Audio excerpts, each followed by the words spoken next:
Nadagdagan pa ang bilang ng mga pulis na nasasangkot sa iba't ibang krimen.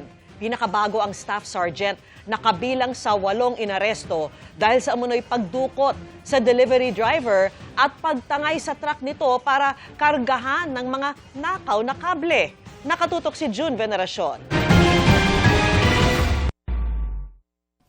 Sa hot pursuit operation ng Manila Police District, isang pulis at 7 iba pang sospek ang arestado sa Maynila.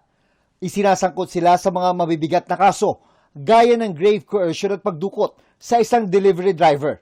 Nahaharap din ngayon sa reklamong administratibo ang arestadong pulis na may rangong staff sergeant. Grave offense lahat ito, carnapping, kidnapping, theft at saka grave coercion.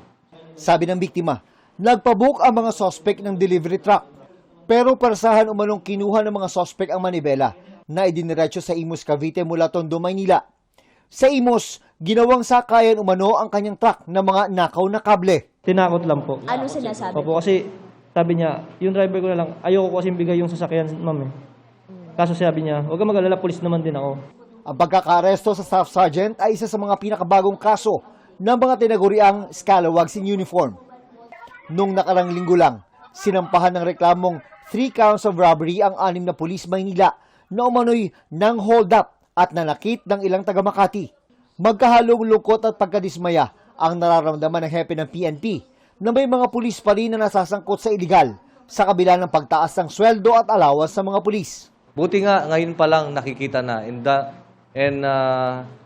malilinis natin ang ating hanay. Para sa GMA Integrated News, June Veneracion, nakatutok, 24 oras.